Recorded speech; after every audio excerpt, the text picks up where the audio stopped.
आप सभी को जय मसीह की।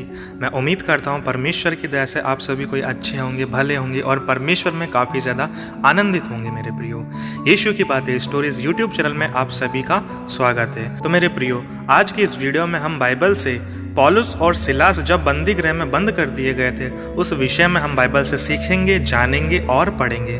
तो मेरे प्रियो, वीडियो को शुरू करने से पहले मैं आप सभी से अनुरोध करना चाहूँगा कि यदि आप हमारे चैनल पर नए हैं तो ज़रूर हमारे चैनल को आप सब्सक्राइब करें और पास में जो बेल आइकन है उसे ऑल पर सेट करें, ताकि जो भी हम बाइबल से रिलेटेड वीडियो डालें, स्टोरीज डालें, वो सबसे पहले आप तक पहुँचे, ताकि आपकी बाइबल स्टडी और मजबूत और गहरी होती जाए। तो मेरे प्रियो, ज़रूर आप वीडियो को ज़रूर पूरा देखना, ताकि आप वचन से सीख सके और वचन में काफ़ी ज़्यादा आगे बढ़ पाए। तो मेरे प्रियो, हम बाइबल से निकालेंगे प्रेरितों के कार्य, उसका अध्याय 16, उसका 16 पद से 40 पद तक। तो वचन में कुछ इस प्रकार लिखा है। जब हम प्रार्थना करने की जगह जा रहे थे तो हमें एक दासी मिली जिसमें भावी कहने वाली आत्मा थी और भावी कहने से अपने स्वामियों के लिए बहुत कुछ कमा लेती थी। वह पौलुस के और हमारे पीछे आकर चिल्लाने लगी कि ये मनुष्य परम प्रधान परमेश्वर के दास है जो हमें उद्धार के मार्ग की कथा सुनाते हैं।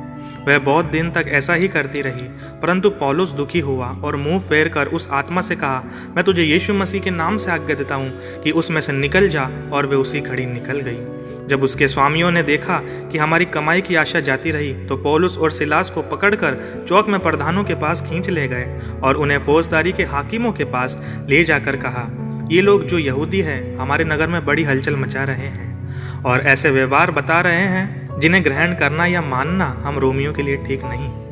तब भीड़ के लोग उनके विरोध में इकट्ठे होकर चढ़ गए और हाकिमों ने उनके कपड़े फाड़कर उतार डाले और उन्हें बेंत मारने की आज्ञा दी और बहुत बेंत लगवाकर उन्हें बंदी गृह में डाला और दरोगा को आज्ञा दी कि उन्हें चौकसी से रखे।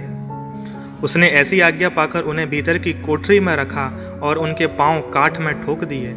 आधी रात के लगभग पौलुस और सिलास प्रार्थना करते हुए परमेश्वर के भजन गा रहे थे और बंधुएं उनकी सुन रहे थे कि इतने में एकाएक बड़ा भूडोल हुआ, यहाँ तक कि बंदी गृह की नींव हिल गई और तुरंत सब द्वार खुल गए और सबके बंधन खुल पड़े। और दरोगा जाग उठा और बंदी गृह के द्वार खुले देखकर समझा कि बंधुएं भाग गए।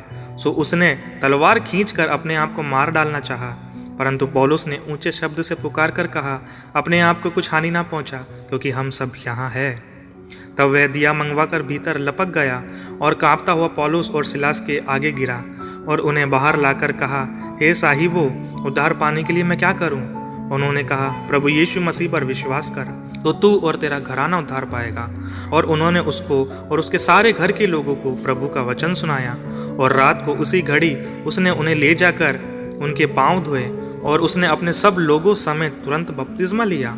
और उसने अपने घर में जाकर उनके आगे भोजन रखा और सारे घराने समेत परमेश्वर पर विश्वास करके आनंद किया। जब दिन हुआ तब हाकिमों ने यादों के हाथ कहला भेजा कि उन मनुष्यों को छोड़ दो। दारोगा ने यह बात पौलुस को कह सुनाई कि हाकिमों ने तुम्हारे छोड़ देने की आज्ञा भेज दी है, सो अब निकलकर कुशल से चले जाओ। परंतु पौलुस ने उससे कहा, उन्होंने हमें जो रोमी मनुष्य हैं दोषी ठहराए बिना लोगों के सामने मारा और बंदी गृह में डाला, और अब क्या हमें चुपके से निकाल देते हैं? ऐसा नहीं, परंतु वे आप आकर हमें बाहर ले जाएं।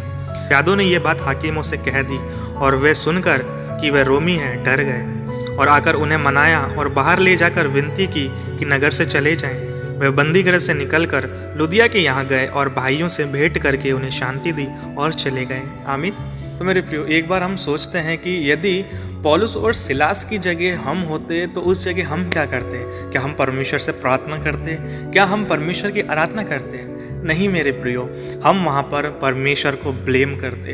हम कहते कि परमेश्वर आप ही ने हमें यहाँ भेजा और आप ही के कार्य से हम यहाँ आए, लेकिन फिर भी हमें बंदी गृह में आना पड़ा, हमें इस परिस्थिति में आना पड़ा कि लोगों ने हमें बंद कर दिया। लेकिन पौलुस और सिलास ने ऐसा नहीं करा। वहाँ पर लिखा है कि पौलुस और सिलास प्रार्थना करते हुए परमेश्वर के गीत गा रहे थे, और जब वो गीत गा ही रहे थे कि उसी समय एक भूकंप जैसा आया और सारे द्वार और जंजीरें टूट गई। तो मेरे प्रियो, हमारे जीवन में भी जब हम परमेश्वर की सेवा करते हैं, परमेश्वर के कार्य करते हैं, तो हमारे जीवन में काफ़ी सारी परिस्थिति आ जाती है, लेकिन जो हम सोचते भी नहीं है वो हमारे साथ हो जाता है। जब हम परमेश्वर के लिए कहीं जाते हैं, परमेश्वर की सेवा के लिए कहीं जाते हैं और उस समय हमारे साथ कुछ बुरा हो जाता है, परमेश्वर की सेवा करते करते हम परमेश्वर को ब्लेम करने लग जाते हैं कि आपकी ही हम सेवा कर रहे हैं और आप ही के लिए हम यहाँ पर आए, जहाँ आपने हमें भेजा उसी जगह हम हैं, लेकिन तूने हमें बचाया नहीं। हम काफ़ी सारे परमेश्वर को ब्लेम करने लग जाते हैं, लेकिन पौलुस और सिलास ने ऐसा नहीं कहा। वहाँ लिखा है वो आराधना कर रहे थे। तो इस वचन से हमें बहुत कुछ सीखने को मिलता है मेरे प्रियो कि जब ऐसी परिस्थिति आती है हमारे जीवन में, जितना मैंने इस वचन से सीखा है मेरे प्रियो, मैं समझता हूँ कि जब पौलुस और सिलास को बंदी गृह में डाला तो मैं समझता हूँ कि इसलिए वो बंदी गृह में परमेश्वर ने उन्हें जाने दिया ताकि उनके द्वारा वो जो दरोगा था वो और उसका घराना उतार पाए। क्योंकि हम वचन में सीखते हैं मेरे प्रियो कि परमेश्वर ने जगत से ऐसा प्रेम किया कि अपने इकलौते पुत्र को दे दिया ताकि जो कोई उस पर विश्वास करे वो नाश ना हो परंतु अनंत जीवन को पाए। तो परमेश्वर नहीं चाहते हैं मेरे प्रियो कि कोई भी नाश हो। परमेश्वर चाहते हैं कि सब कोई उद्धार पाए और सब कोई अनंत जीवन पाए। तो मेरे प्रियो, मैं इस वचन से समझाऊं मेरे प्रियो कि सिलास और पौलुस इसीलिए बंदी गृह में उन्हें जाना पड़ा कि उनके द्वारा वो परमेश्वर की महिमा दरोगा देखे और वो और उसका घराना उद्धार पाए।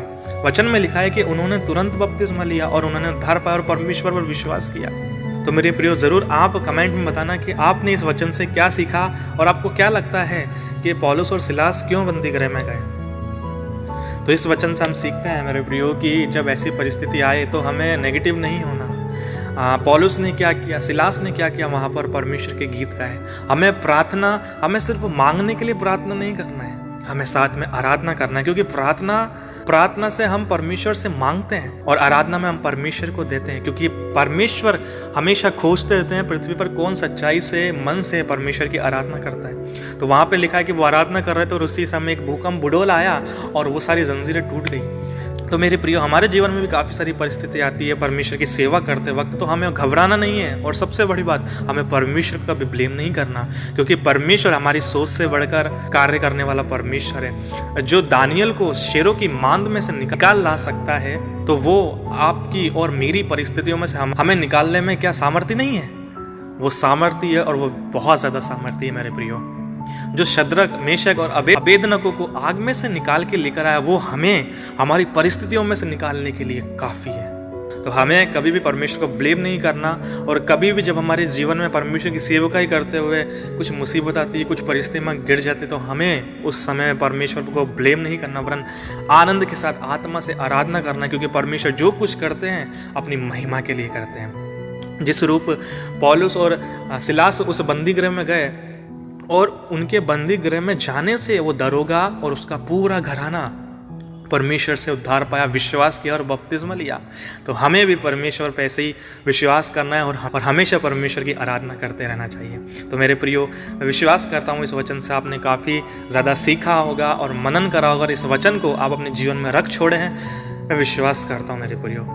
तो आने वाली वीडियोस में हम बाइबल के और भी गहरे अध्ययन को करेंगे मेरे प्रियो, और कहानियों को हम पढ़ेंगे मेरे प्रियो, और परमेश्वर में हम काफ़ी ज़्यादा मजबूत होते जाएंगे। तो ज़रूर आप हमारे चैनल पर अगर नए हैं तो ज़रूर सब्सक्राइब करना और पास में जो बेल आइकन है उसे ऑल पर सेट करना, ताकि जो भी हम वीडियोस को अपलोड करें सबसे पहले आप तक पहुँचे और उस वचन के माध्यम से परमेश्वर आप सभी को बहुत ऐसे आशीष दे। जय मसीह की मेरे प्रियो। God bless you all.